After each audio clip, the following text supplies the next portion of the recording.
Bret Easton Ellis wrote American Psycho, which starred Christian Bale before he became Batman. I always thought James Spader should have been in the cinematic universe more as Ultron. It bugged me that they just got rid of Ultron and moved on. It didn't feel like an age of Ultron. It felt more like a week with Ultron. I always thought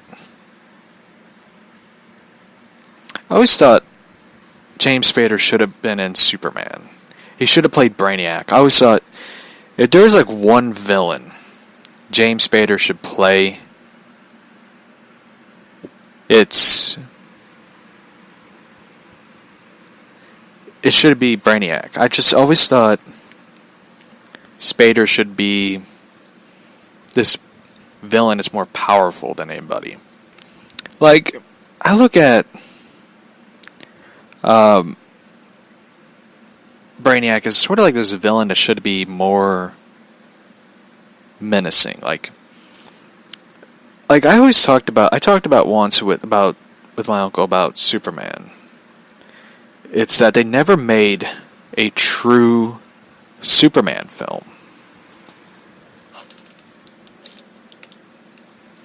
I had to get a drink. I realized I've been talking so much, my mouth's dry. So my mouth is just completely dry. So anyway, I talked about Superman. Like, there was no real Superman film that was ever made. Ever. When you look at the Christopher Reeve Superman films, which a lot of people love. They love the Christopher Reeve Superman films. So do I. I love Superman 1, Superman 2.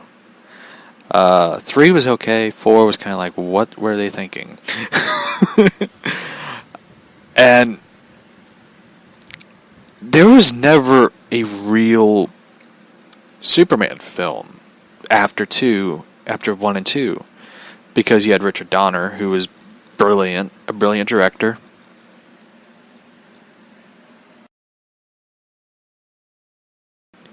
And you had Christopher Reeve.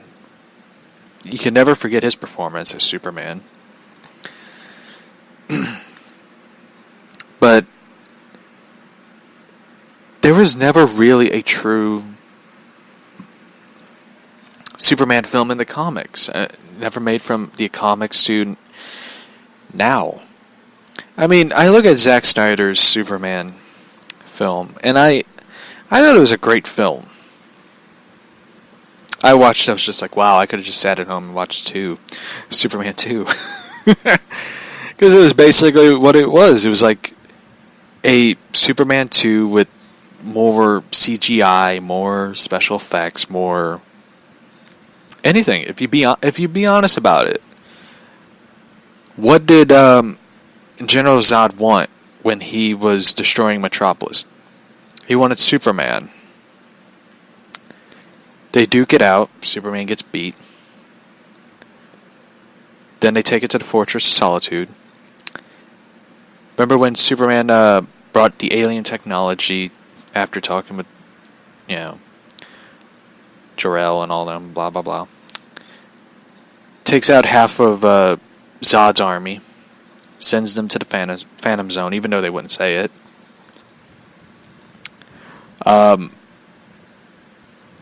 Zod and him fight. Superman kills Zod in Superman 2. Man of Steel. Zod gets killed. We all know it because we all talked about it. It's something that nobody's never let down. Superman killing.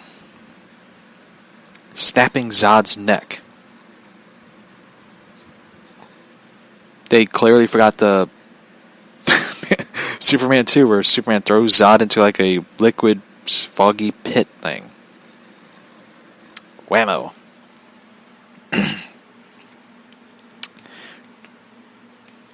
they just never, I don't know why. It was just like, I always wanted a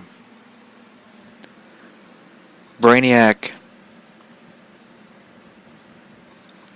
Superman film. I always wanted to see Brainiac. Like, it was so cool to see him in Krypton. And watching it, I was just like, why did they not do it? Why did they not just pull the trigger and just be like, we're doing a Brainiac film? They could have done it in Superman 2. They could make a Superman 2 film, bring in Brainiac, and just let's see what happens. Like, you look at Brainiac, he's the guy with so much knowledge. The knowledge over Krypton. The history that covers the history and stuff that Jor-El never told Clark. Like, they could have done it with... They could have done it in Dawn of Justice. You know, explaining how Doomsday was made. Like, I know that people are like, well, you know, they brought Zod back and made him Doomsday. It's like, that was such a lame thing. Like, I remember sitting there in the theaters going like, oh, shit. They're going for it, and they didn't. I just sat there, I was just like, this is so stupid. They could have just done it in such a simple way. They could have went like... Jesse Eisenberg's Lex shows up to the ship.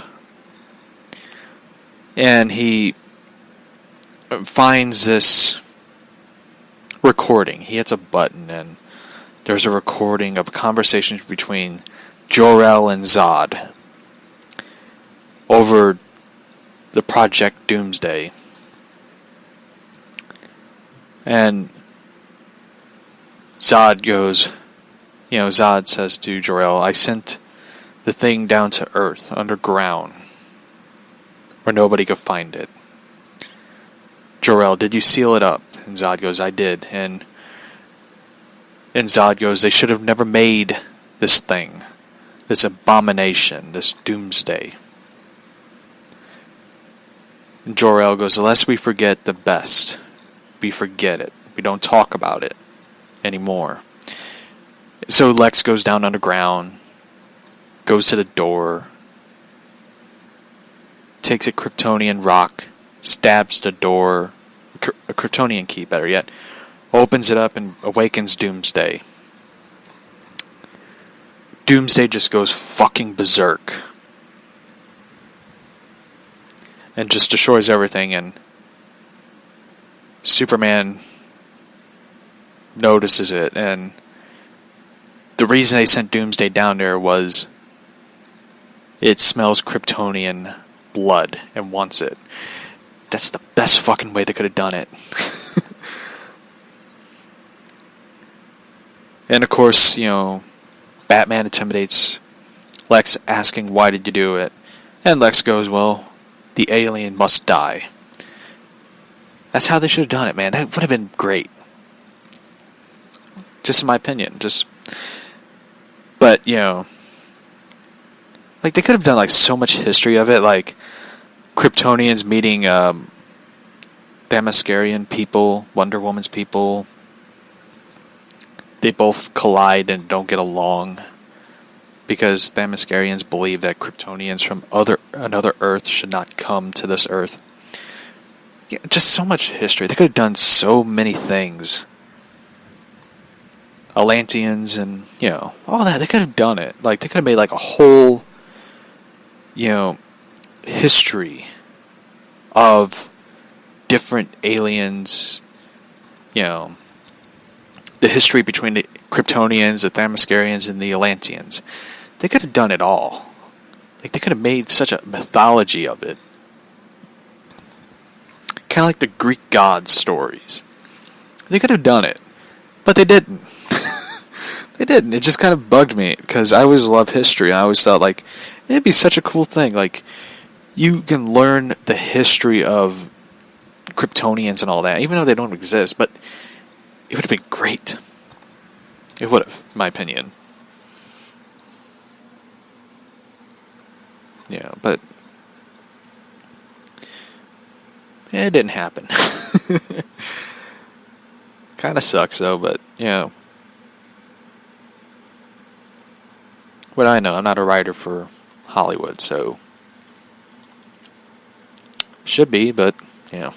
I would have wrote, like, the most boring comic book film because there'd be so much in history of it. Like, taking references and all that, but, you know. This was such a cool one. The first image of Erica Durance and Tom Welling as Lois and Clark for the Crisis on Infinite Earths. They will be... I don't know which episode they would be appearing in, but it's going to be really cool. I'm excited for it.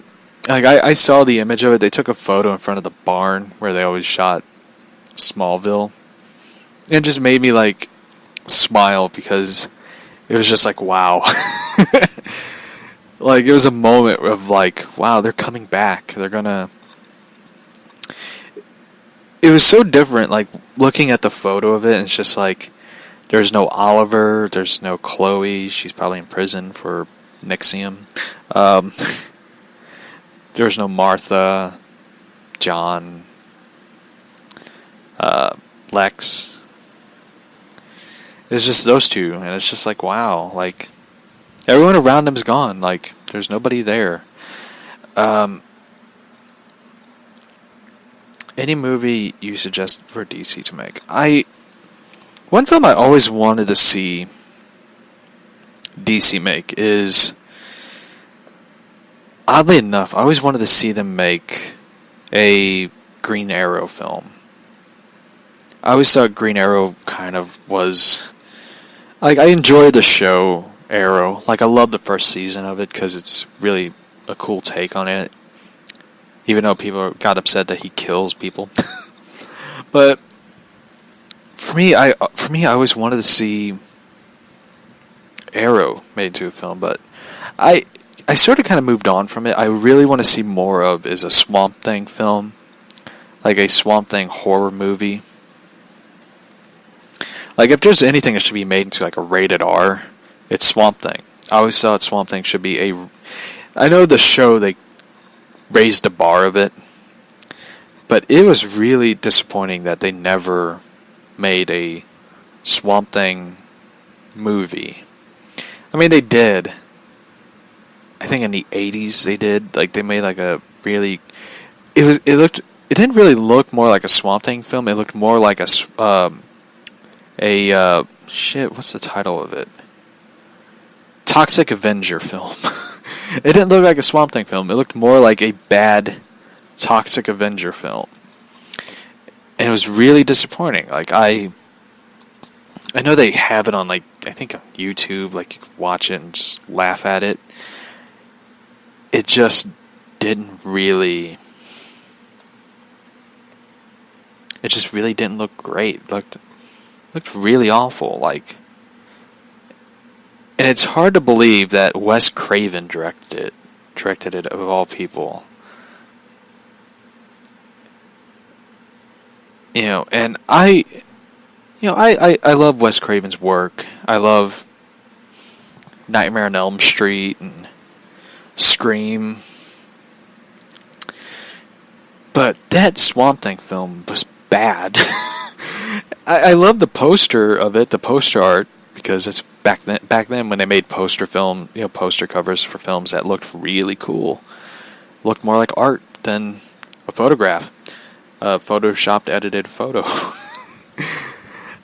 They don't even do that anymore. They really don't put effort into making a poster of a movie, like, anymore. Like, I looked at Birds of Prey, I'm just like, it looked more like slapped together than something that stands out.